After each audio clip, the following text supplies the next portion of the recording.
Along the hilly slopes of Murang'a, I come across these three doctors, Dr. Naomi Kagone, Dr. Lydia Kabwe, and Dr. Ruth Wamboi. They are here to tell us who are they, how did they find themselves here, what is their journey, and what are they up to. Welcome. Now we meet Dr. Naomi Kagone. Please tell us, how did you find yourself here? How was your academic journey? Welcome. Okay, thank you so much. As Daktari have introduced me, I'm Dr. Naomi Kagone, PhD entrepreneurship. And I'm happy that to say that I did not start from where I am. I started, it's a journey that I started right my academic life. This started when I started primary school. I went to high school. When I was in high school, my dream or my vision was just right to get to university. I do my first degree and I go to the employment. So after high school, I joined Kenyatta University, where I took my first degree. That is a Bachelor of Education Science, Biology Chemistry.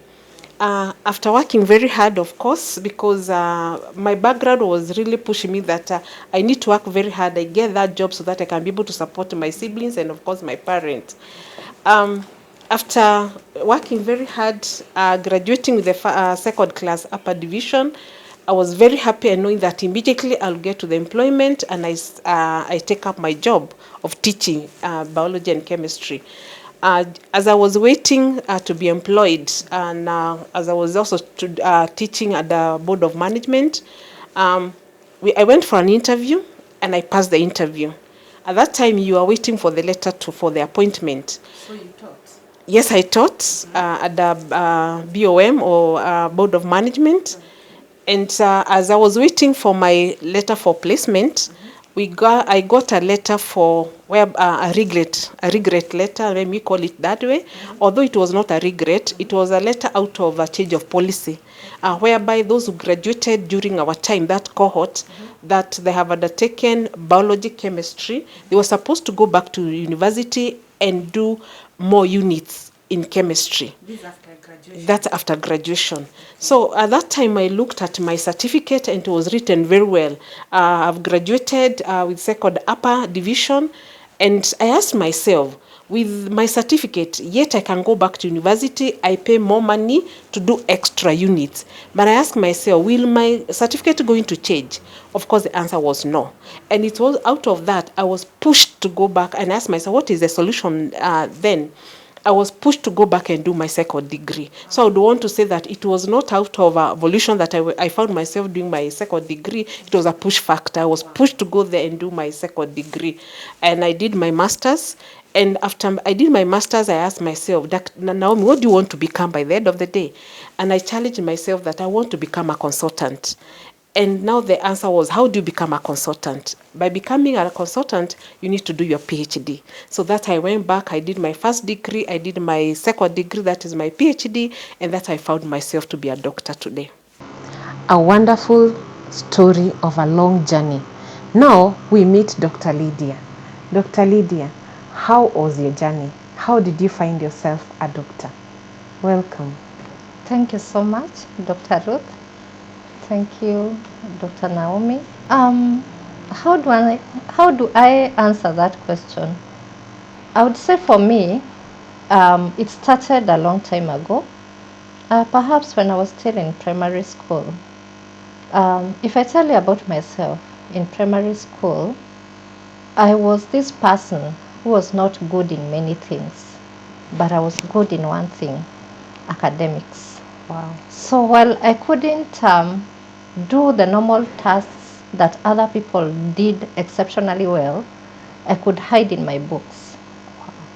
And so therefore, while I didn't get an applaud for being a good athlete, for being good at working in our farm, for milking cows, for doing the normal things that normal children in the village did, I was very good in academics. Wow. I knew for sure at the end of the term I'd be getting a gift. So I could say that that is where my journey started. Perhaps for me, that clarity came when I was taking my first degree. I did my first degree at Kenyatta University, I undertook a Bachelor of Education in Arts. And in one of our classes, it was a linguistic class, and as a Dr. Kiyoko, who was taking us in that particular unit, explained, I thought it occurred to me that I wanted to pursue further studies, and I even had a topic. Wow. I wanted to do a thesis on language switching. You see the Kikuyu dialect. When people speak, from how they speak, you can always tell where they come from. From Nyeri.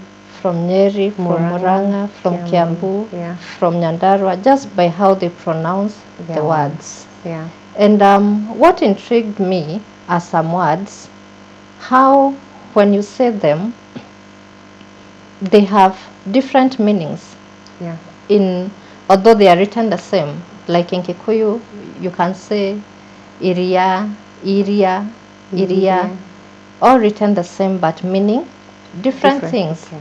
So that is one thing I wanted to study for my PhD Oh.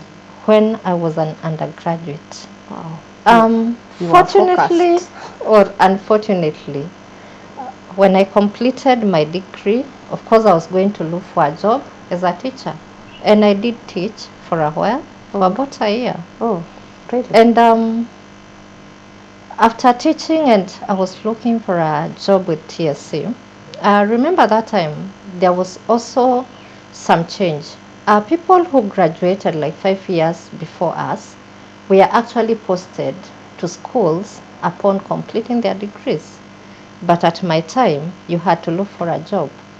First as a board teacher, and then you had to go for interviews so that you could get a TSC job.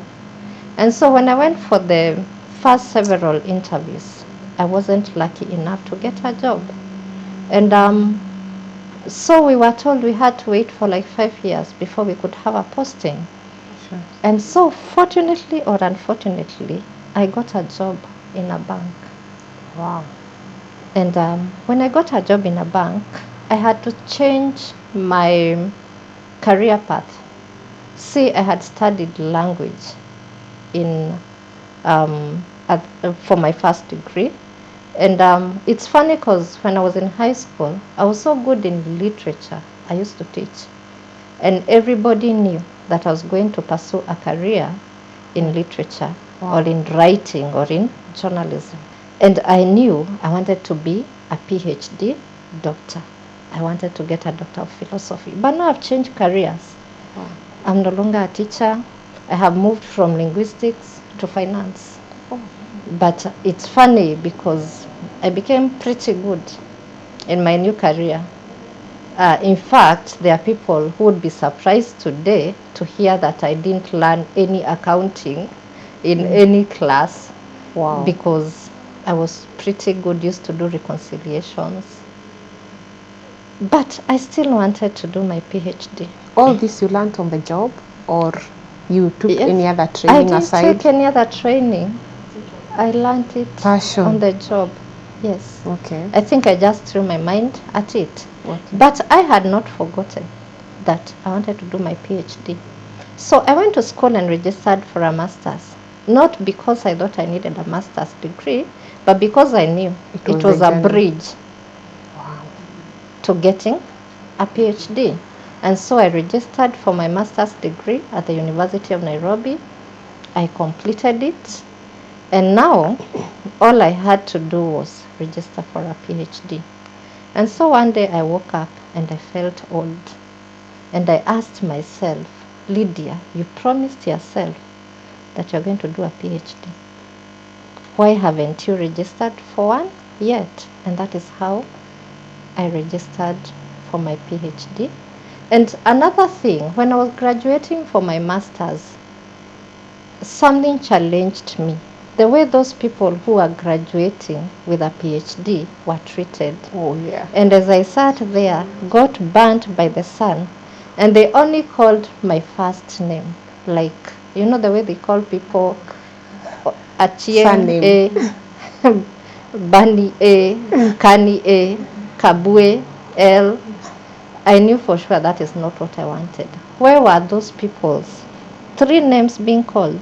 And on top of that, after their names were called, they were being escorted by 2 people, you know. And at the back of my mind, I had always known that I wanted to do a PhD. So it was motivation for me. It was motivation enough for me to register for a PhD within a year or 2. How was the journey?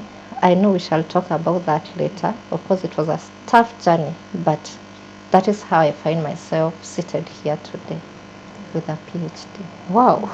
What a beautiful day where we are seated here, ready to hear a beautiful journey for one of us, Dr. Ruth Wambui. We want to hear how you got yourself to be a doctor, and especially at your age. Karibu. Oh my. It's hard to talk about my story after listening to your very nicely put stories. But anyway, this is my story. Me, I'm born and brought up in the village, the normal village girl that you know. And something that mimics Dr. Lydia's journey, I was that small girl who was not good in so many other things. Then I also happened that my parents were teachers in the school that I attended. So in discipline is something that was very attractive to me, but the environment was not conducive to allow that. So I found myself being pushed so much to achieve. At times at home, you would get some privileges depending on your performance. So somehow, whether I wanted it or not, I had to perform. From where I came, there was the good performing girls were going to Mogori Girls and Kahuhia Girls, a high school. So my mom had always told me, learn to be different, learn to aim higher. But what she meant by that was me aiming to get into a national school by then. When we were doing our selection, I did not choose the 2 schools. I chose St. Anne's Liuki. And fast forward, I managed to get an admission in the school. And when I got there were only 3 things. We come here to study, to pray, and to serve. Those 3 things were really being talked about. And also we needed to carry the image of the school very highly. So having come from a village where there is no much order to a place whereby I'm even taught how to carry my sweater, which was by then called jumper. It was a very difficult thing for me to call a sweater a jumper. And how not to run but walk like a lady, separating masculinity from femininity. For me, it was like a culture shock. But anyway, I managed. That is through Form 1. By the time I got to Form 2, there was the Form 4s were doing their selection for the university. And they said that those people who had taken physics, they had so many courses to choose from, unlike the others. So for me, I've always been this person who wants to try something to see why people fail in it. So not to perform, but to see why do people fail in doing this. But again, I was asking myself, why don't many people take physics? Because apparently they don't do well. So as Wambui, I took physics, not because I was doing well, but to go and find out why do people fail in this. And we ended up selecting it, 50 of us, of which our head teacher by then said it is suicidal for 50 people to take physics. And she said that we should choose again. And if at all she looks at you and finds that you cannot do it, she's going to get you out of the list. I still chose physics to see whether she will get me off. And she didn't. So I went ahead and pursued 3 sciences. And finally I made it. I managed to get a B+. And why I worked so hard was to go to the university. Not really to study, but to see what Just- happens in the Just to get there. just to get there in the You are a university. discoverer. Yeah, to go and discover.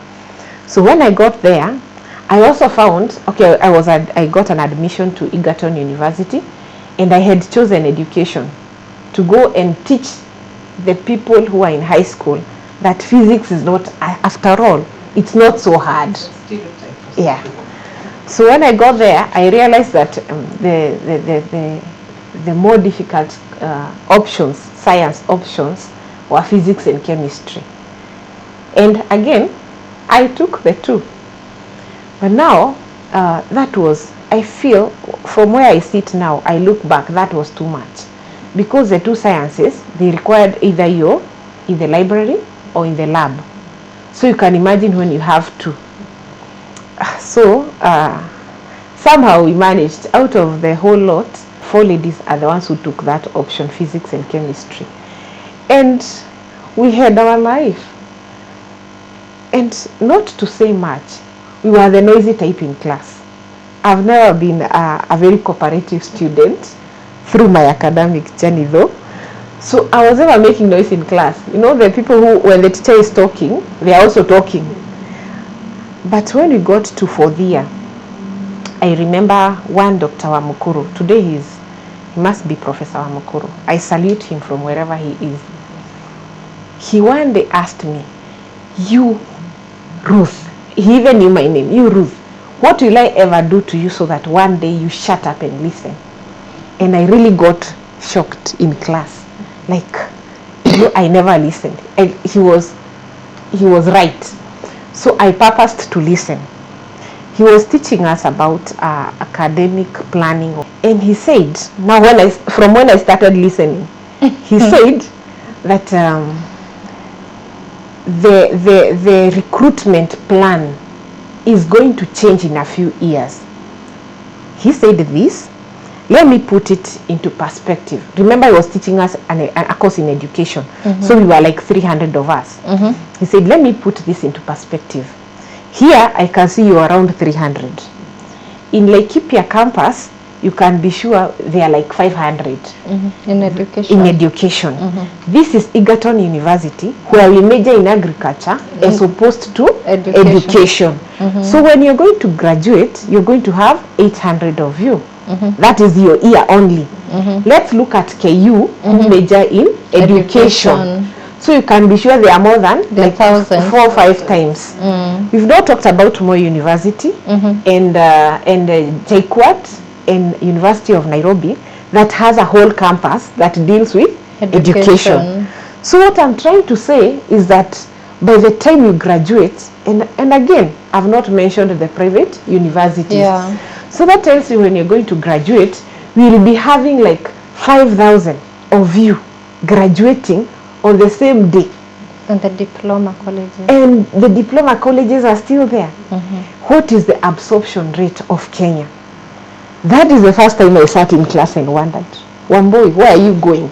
Are you in the right class? And what if I was listening for all the other lessons he taught? So he said, I'm not trying to discourage you, but I'll tell you one thing.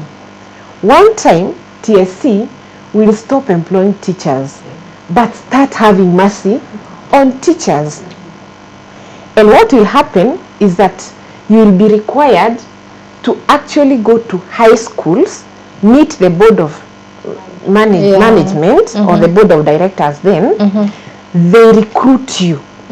But my question is, what about recruitment do they even know? Some of them will look at you, maybe look at your hairstyle and think that you can teach. Yet you've been here for 4 years trying to get the teaching qualification. Some of you will look at maybe your name. Others will look at maybe you look like my daughter. So the recruitment decision will not be based on academics or your qualification, but literally on their own 2 eyes judgment. That time I was actually getting stressed. I wondered, okay, now I remembered our village school. I looked at most of the people who do who are in the board of management. Some of them, with all due respect, didn't even go to school. Mm-hmm. Some of them, when you're coming to say you'll teach physics, they don't even know what physics is about. True. But they're the ones who will make a decision about my Yeah. employment. Mm-hmm. So by the time I got out of that class, I got out quietly for the first time in 4 years, but a very sad person. Yeah. And when I got out there, I called my daddy and I told him, Dad, I don't want to be a teacher. And he said, what do you mean? 4 years 4 later. years? You are just about to graduate. Graduate. What is not happening? Mhm. I told him, Dad, I want to do masters. And he asked me why. I said, because that is what I want. And he told me, look for an opportunity, I will pay for you. By that time, my dad had just retired. So I was not expecting that he will agree to pay for my masters. And with a lot of salutes to him, that really encouraged me. And I found that Egerton University was looking for students to have a pioneer program in Masters of Human Resource Management, which was supposed to be in town campus. Mm-hmm. The qualification was supposed to be your transcript for the 4 years. Mm-hmm. By that time, I had already had my 3 transcripts for year 1, year 2, and year 3. So I worked very hard not to get a grade that will stop me from getting enrolled for the master's program. Remember, Dr. Wamukuru by then had already tried to inflict in me the idea of making decisions when it comes to employees. Mm-hmm. So I thought when they advertised about human resource management, Mm-hmm. I looked at it and saw this is where those decisions are supposed to be made. Okay, so how about now that I have learned how to teach people, how about I go and learn how to work with them through employment, now making a decision about employment. And to me it looked very attractive.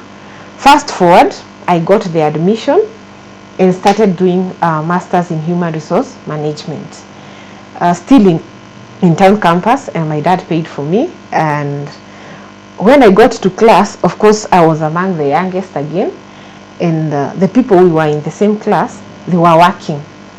So we had issues with money. When the lecturer says that you need to print out something, for me that really used to be a lot, because I have to call home and request the dad. Then Mm-hmm. for them they could just go and pay.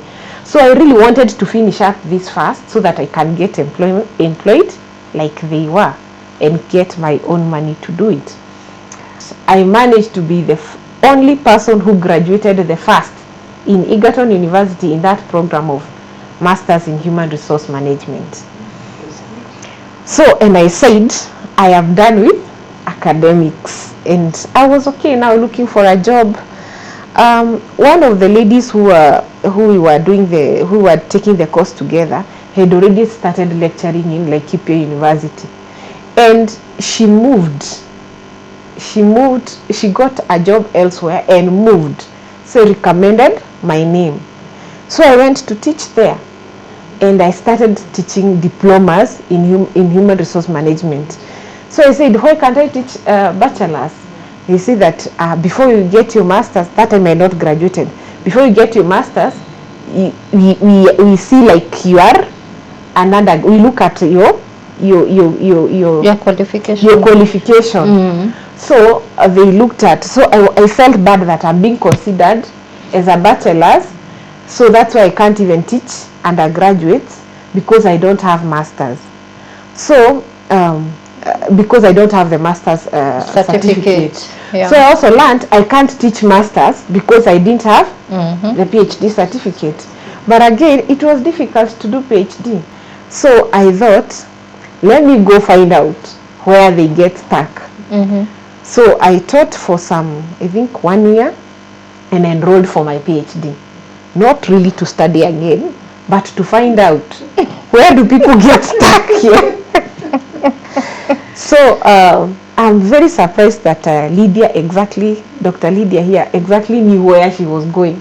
You, Dr. Naomi, you sat and you knew this is what I wanted. Me, I was there trying to find out.